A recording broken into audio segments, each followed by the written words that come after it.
ఒకప్పుడు జై శ్రీరామ్ అని అనడానికే భయపడిన ఆ గడ్డపై ఇప్పుడు మహిళలంతా ఎలాంటి భయం లేకుండా భారత్ కా బచ్చా బచ్చా జై శ్రీరామ్ బోలేగా అంటూ నినదిస్తున్నారు.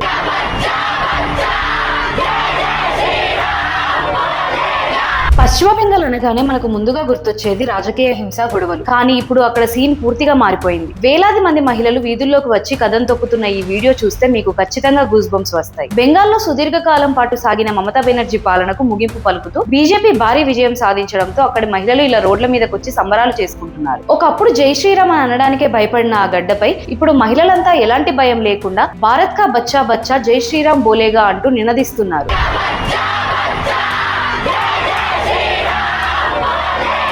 ఆ ఉత్సాహం, ఆ ఊపు చూస్తుంటే ఇన్నేళ్లు ఒక భయం నుంచి వాళ్లకు స్వేచ్ఛ దొరికినట్లు అనిపిస్తుంది. ఒక నియంతృత్వ పాలన అంతమైనప్పుడు ఇరాన్ మహిళలు ఎలాగైతే వీధుల్లోకి వచ్చి సంబరాలు చేసుకున్నారో ఇప్పుడు బెంగాల్ మహిళ ముఖాల్లో కూడా అదే ఆనందం కనిపిస్తుంది. అణిచివేత తర్వాత వచ్చే స్వేచ్ఛ ఎంత మధురంగా ఉంటుందో ఈ దృశ్యాలే చెబుతున్నాయి. దశాబ్దాల తర్వాత బెంగాల్ గడ్డపై వచ్చిన ఈ చారిత్రాత్మక మార్పుపై మీ అభిప్రాయం ఏంటి? ఏ భయం లేకుండా జై శ్రీరామ్ అంటున్న ఈ మహిళల ధైర్యం చూశాక మీకు ఏమనిపించిందో కింద కామెంట్స్ లో చెప్పండి. ఈ అద్భుతమైన వీడియోని లైక్ చేసి ప్రతి ఒక్క భారతీయుడికి చేరేలా షేర్ చేయండి. జై హింద్. ఈ విషయం గురించి ఇంకా క్లియర్ గా తెలుసుకోవాలంటే ఫుల్ వీడియో చూడండి.